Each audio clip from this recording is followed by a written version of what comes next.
In a high-security women's prison in northern Mexico, something strange began to happen. One inmate was pregnant, then another, then another. The same question echoed again and again, first as whispers, then as fear. How? The prison was sealed, no contact. Every movement tracked by cameras. The first case was a quiet inmate named Rebecca Torres. When she came to the prison clinic complaining of nausea and unexplained exhaustion, the nurse ordered routine tests with no real expectations. The result was shocking. Positive. They said it had to be a mistake. They repeated the test. The result didn't change. Ximena Martinez, the head nurse, had worked in the prison for 8 years. She had seen violence, breakdowns, despair, but that day she felt a chill she had never felt before. She asked Rebecca softly, "How?" Rebecca didn't answer. She clutched the sleeve of her orange uniform. Her eyes filled with fear, not anger. Fear was always clearer. The report reached the prison director, Patricia Cardenas, whose response was swift and firm. "This does not leave my office." Ximena protested. "This is a crime and a medical danger.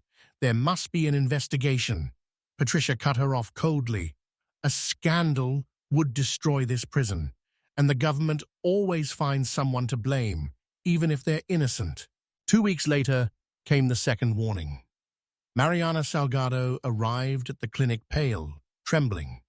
Her test was positive. When she realized what it meant, she broke down crying and whispered, "If I talk, they'll kill me." That was when Ximena understood this wasn't an isolated case. It was a pattern.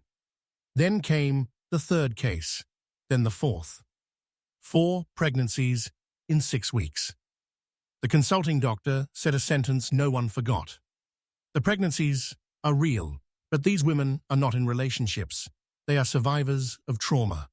Fear spread through the prison. Women slept fully dressed, refused to go to the yard. Fights broke out. Night lockdowns increased. The prison felt like it was about to explode. They brought in an external security expert, Diego Chacon. He didn't focus on walls or cameras. He focused on routines.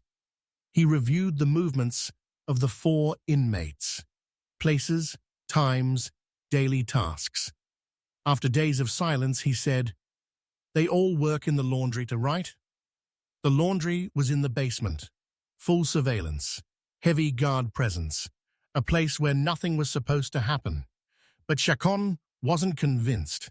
Behind one of the massive machines, he noticed a crack in the wall, not a fracture, an opening. Behind it was an old maintenance tunnel, abandoned, forgotten, but used.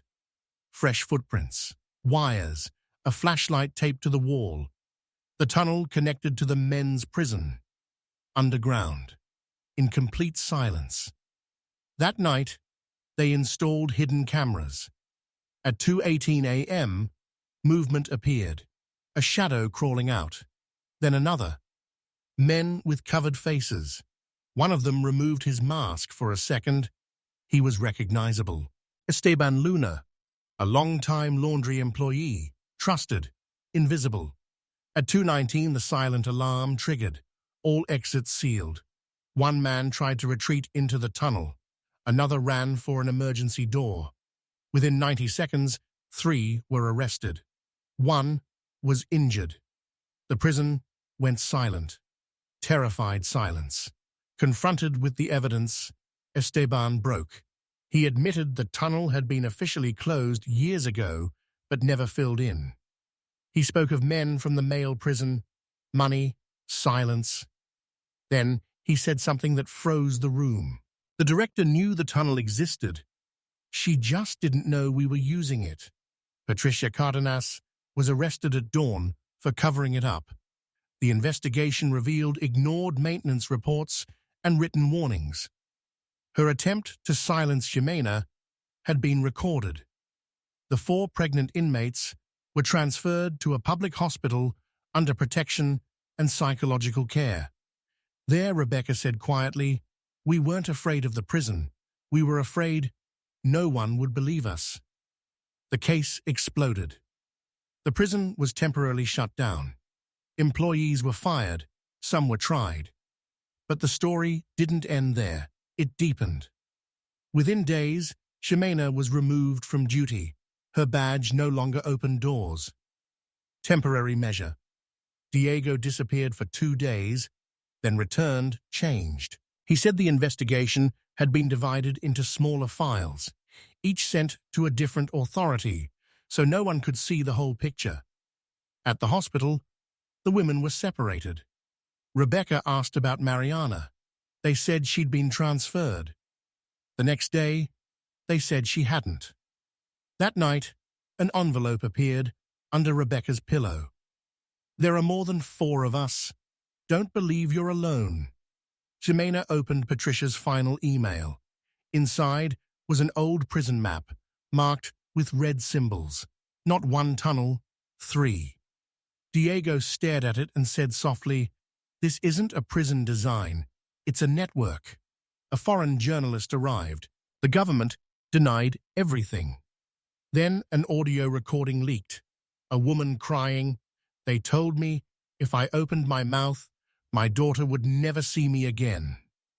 The recording spread. A silent protest followed. Women sat in the yard and refused to return to their cells. No chance. Just silence.